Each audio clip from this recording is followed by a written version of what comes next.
Day 7. About to enter the Twilight Zone. I'm following Andrea's family down to the seamounts where I hope to observe them hunting.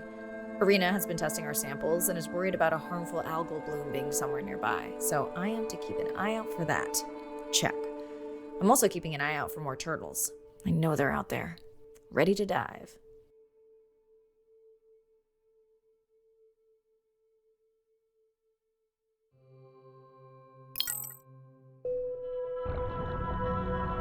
I'm in and okay. And we're streaming. Hello everyone, welcome, or welcome back. I'm diving near a seamount region, also known as the Twilight Zone, because it is just beyond reach of the sun. And we'll be taking some questions live, so be nice. We'll also be testing a playback system to interact with whales.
Want to hear something cool?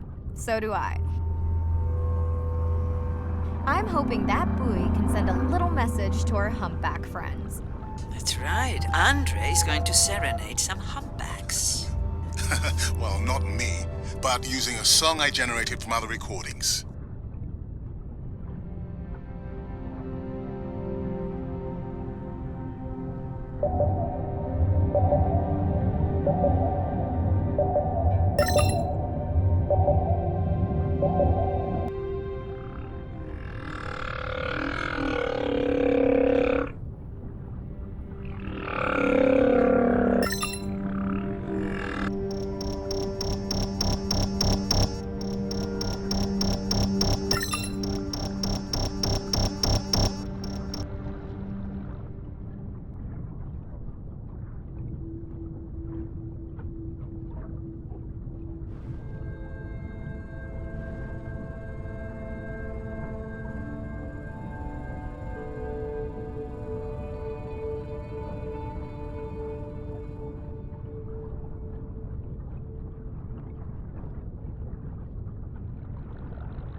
Okay, time to see if any humpbacks respond to our song. Jordan wants to know how you will know. Great question. If we have recorded him before, we'll see if the influence of our song affected his. Scientists believe whales from one region can influence the song of whales from another when they mix.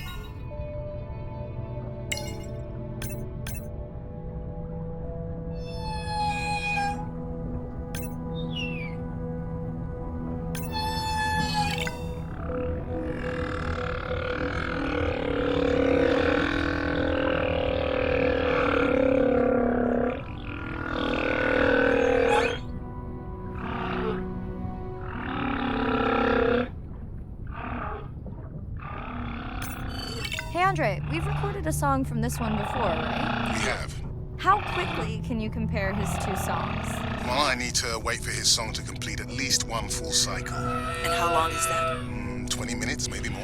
Wow, that's a long, slow ballad.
another leatherback turtle, Andre. And feasting on some moon jellies. That is odd. Is that the same one we saw before? It looks bigger, but let me zoom scan it to be sure.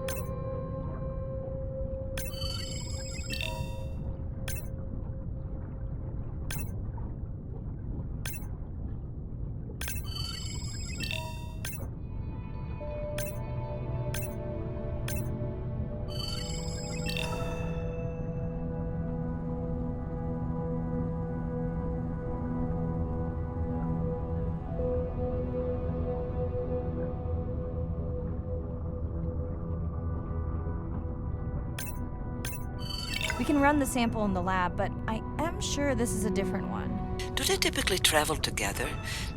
Wouldn't it be surprising to find two this far off course? Yes, it would be. And yet, here they are. Welcome back, turtles. Enjoy your beautiful moon jellies. Moon jellies are beautiful. There is a decent chance this jelly will regenerate itself. Do tell. In fact, a few species of jellyfish are technically immortal.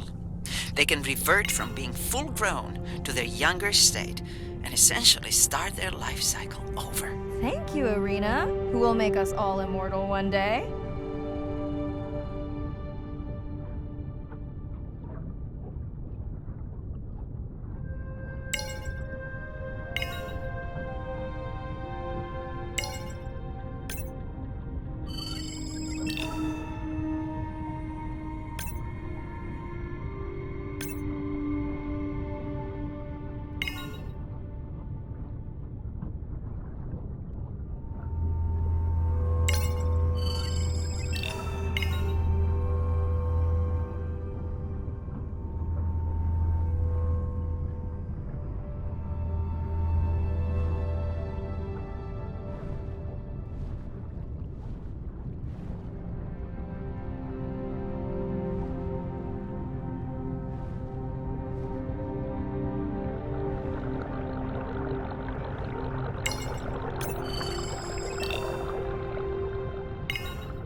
Dana squid. It looks like they're hunting... Lanternfish. Well called, Arena. We'll make you a sea witch yet. I'm sorry, a what? Let's scan a few to pick up their hunting behavior. Here goes.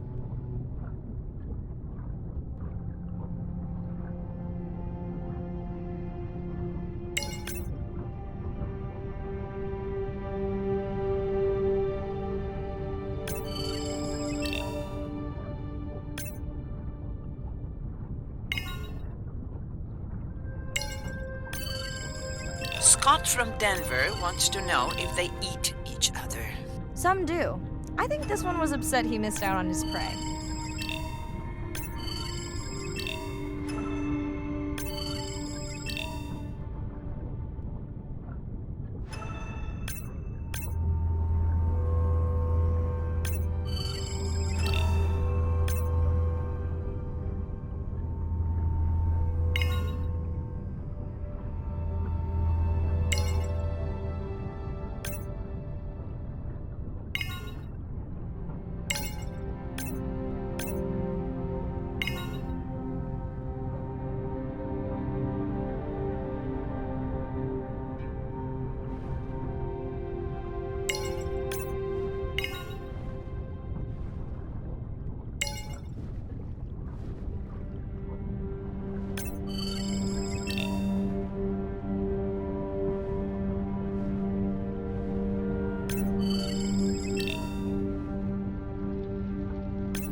Great. I've been waiting for this.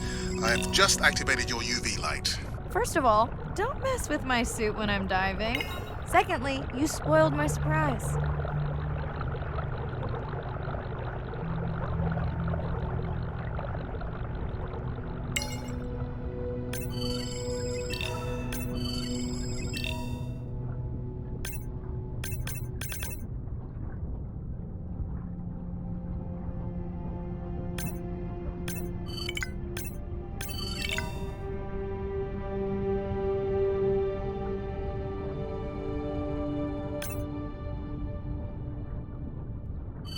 Swell sharks have developed biofluorescence to communicate with each other.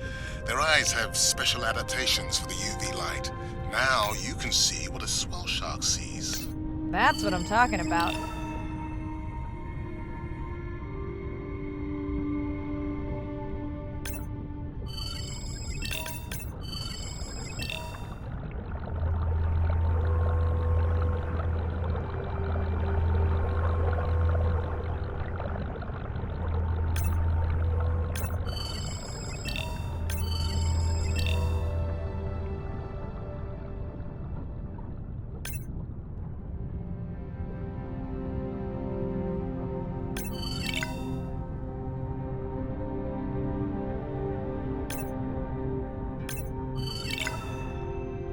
Next, you can try the black light I installed in your sub.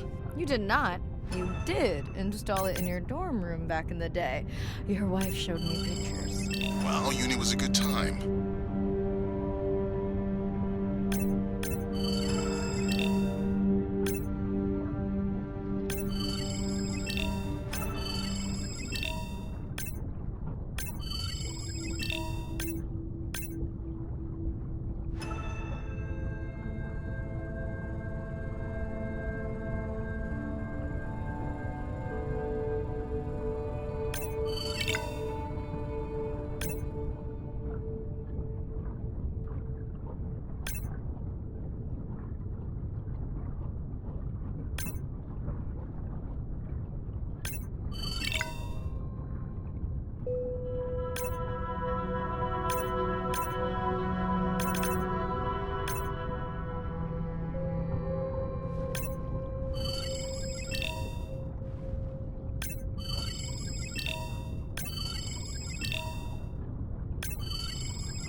looking for here?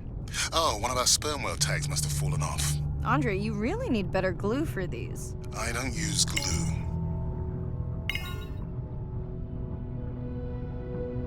I've tracked down the tag. It's in a cave. I wonder how it got in here.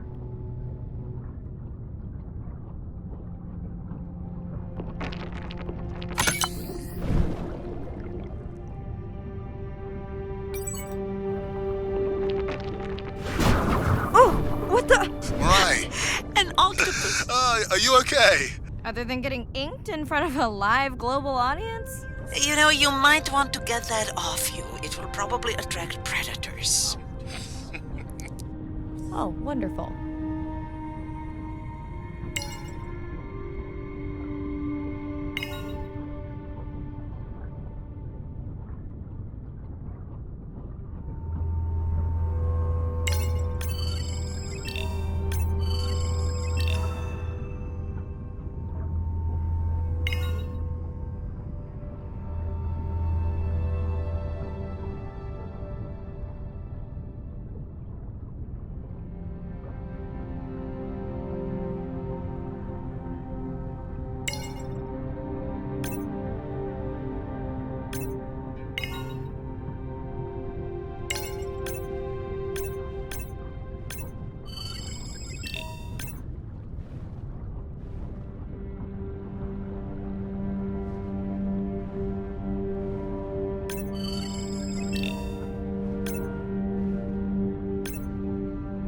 Okay, last boy of the dive. How are you feeling? Chances of suit holding out until the end of the dive? Good. Hope of seeing if our humpback song had any effect? Well, You know this, but for the viewers, science is not magic, it takes patience. I'd like to believe in a little magic.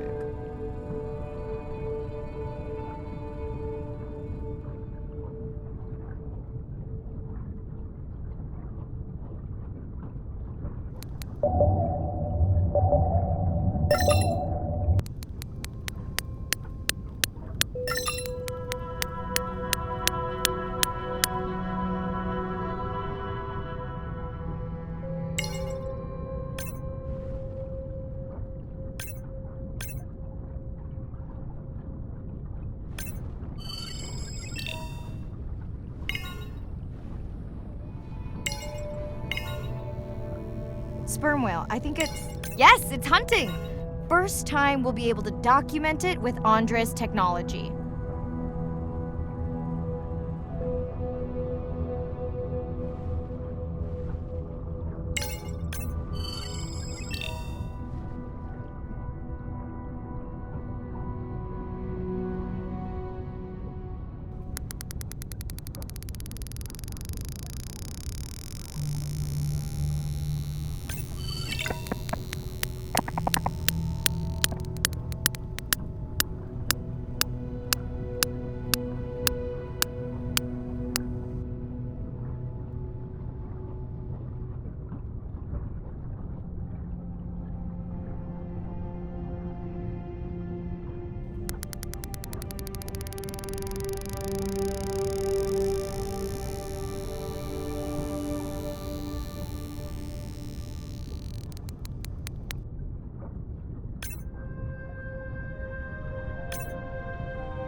Come on.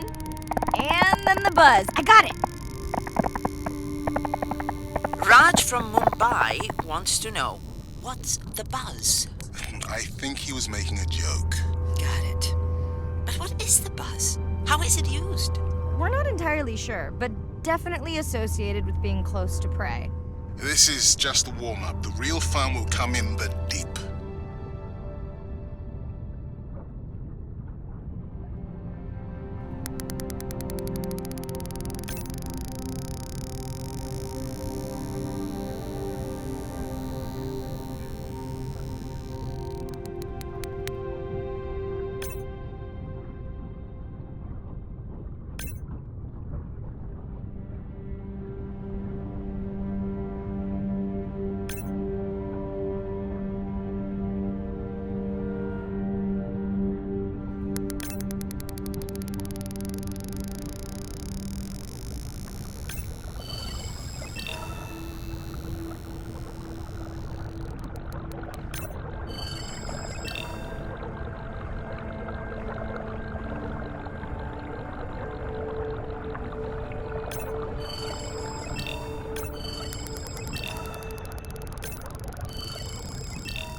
Andre.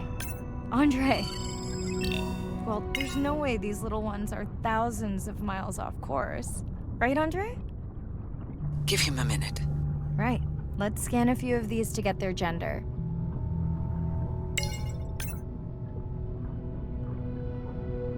There's a tiny tag here. Andre?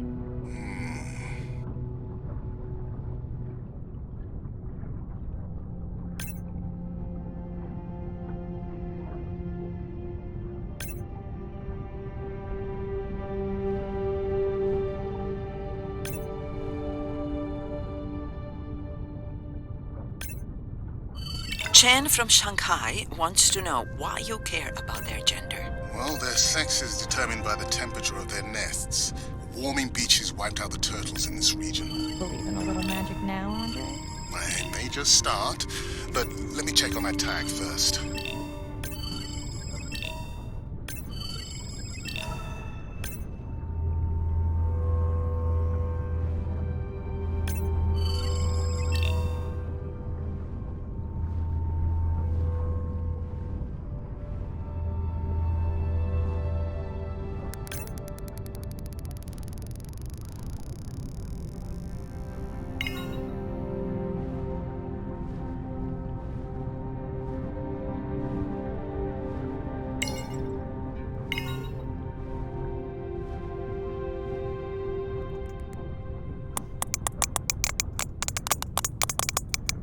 Oh, wow. Glad we didn't miss this. Beautiful. Yeah, they must have been hunting down past the rift. I think we found our spot for our first deep dive. Mirai, check out that one closest to you. What's that on its skin? Not sure I can catch them. They're headed to the surface. Might just be a scrape from a ship strike.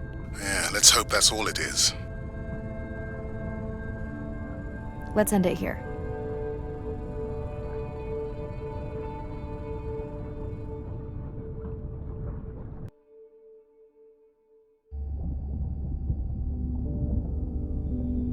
I know it seems like Andre worries about everything, but I really understand where that comes from. Everyone's seen the pictures, but I can tell you it was really tough to be doing hands-on work when we were losing entire species. For me, it was the whales, but for Andre, it was the turtles. I stayed to help him. Several of the other scientists did as well. By then, only Andre's protected nests were the ones producing turtles in the region. We all figured that the population was going to collapse, and eventually it did.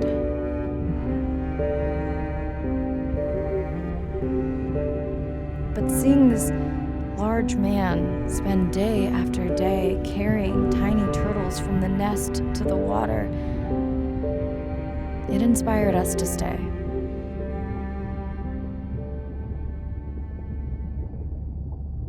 Coming back now, it feels like another world. Andre is not an angry man, Irina. He's just a man who gets angry when he sees people say it's too hard, or that they don't care at all. Yeah.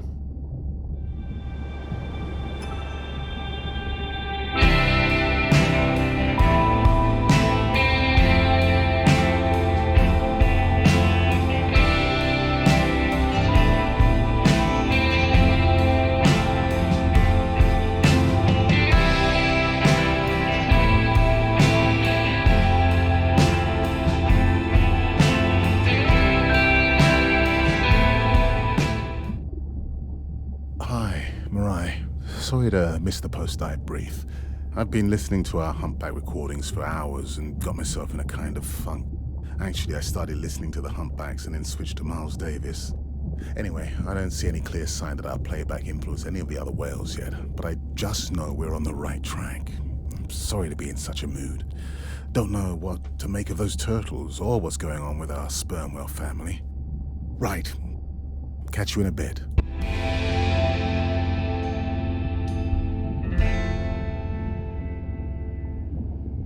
Ocean crashes on the rocks, where I go to collect my thoughts.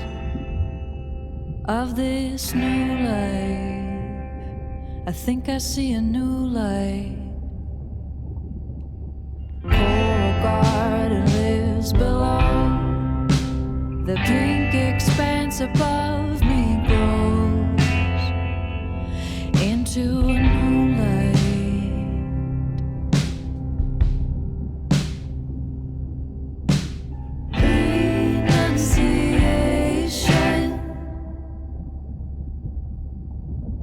In the eye of the beholder,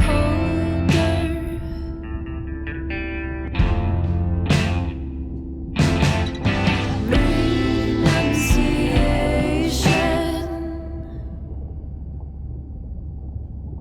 up and start a new life. But I see a hidden trail.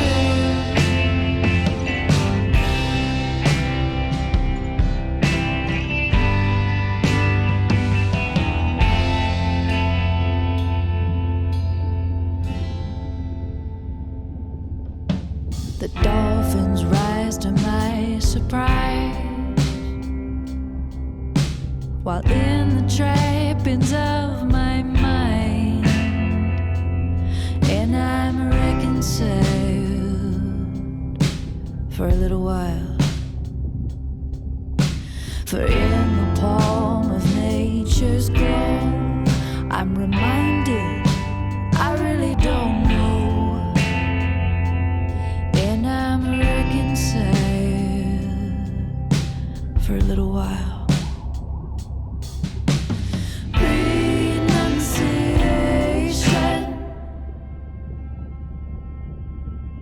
in the eye of the beholder.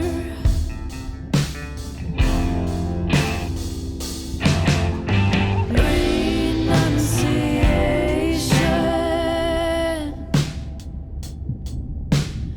up and start a new life where I see a hidden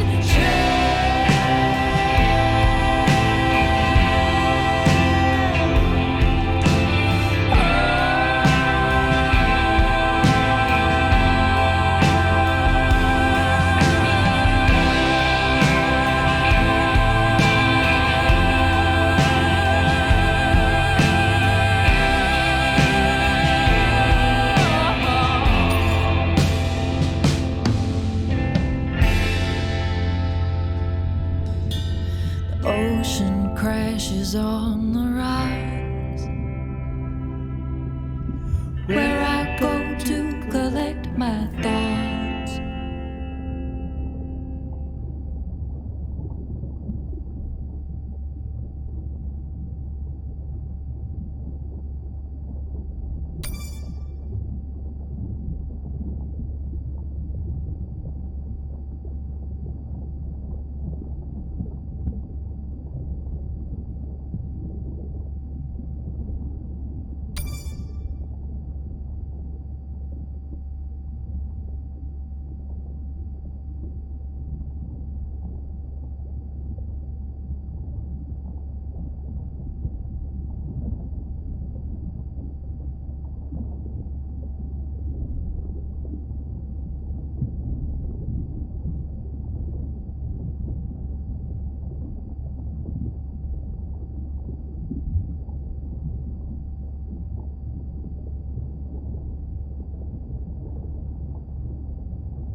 jellyfish have mechanisms of self-repair.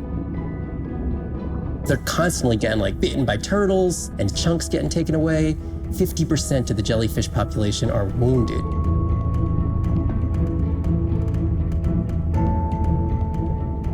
So they've gone through 500 million years living, persisting in the ocean in simplicity, and they've come up with some remarkable ways of living. There's something called the immortal jellyfish and how they age, aging in reverse, which we're just beginning to understand, where they get old and then degenerate back into a youth again.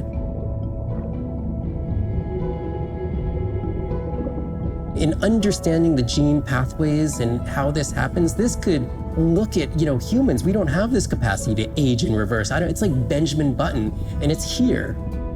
And it just takes the kind of focus and dedication to look at that jellyfish and to grow that jellyfish and to figure out how to use the best available scientific tools to get at this question. It's just about kind of looking super deeply and letting the secrets unfold.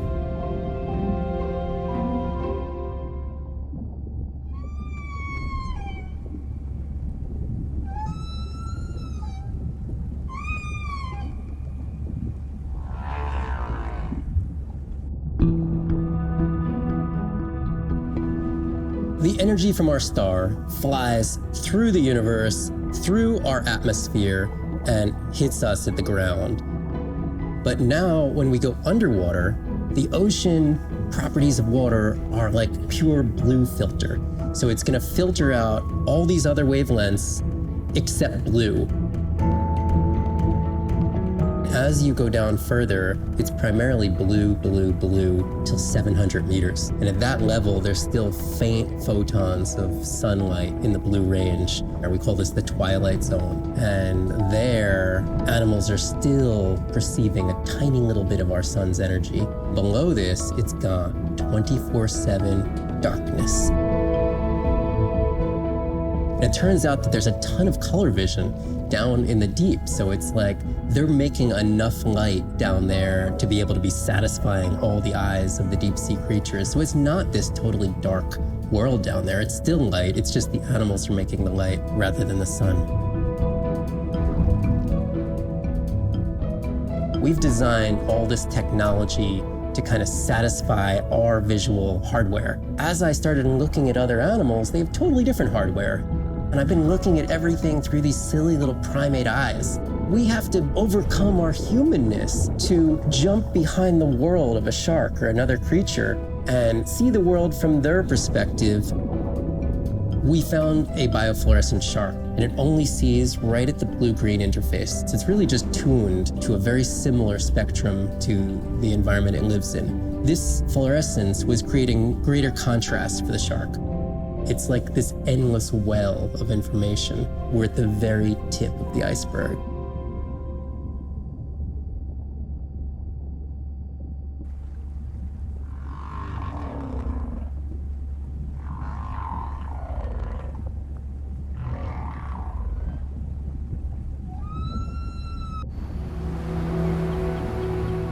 These animals travel thousands of kilometers, navigating open oceans that have no physical landmarks. They have that innate ability to find their way.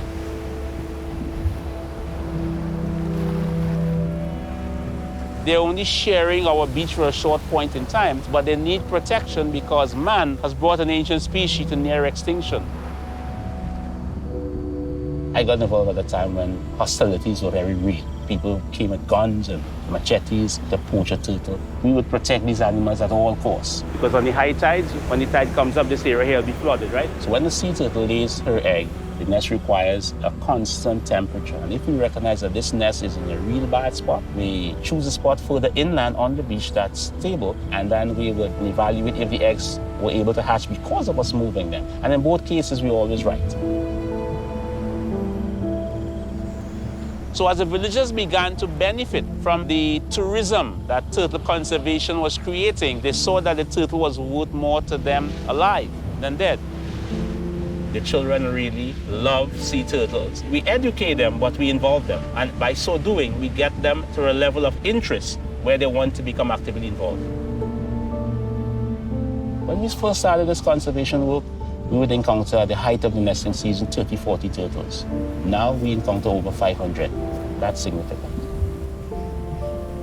Some people argue, well, that's nature. Leave them. Why protect them? But remember, humans have to intervene sometimes to help nature keep existing.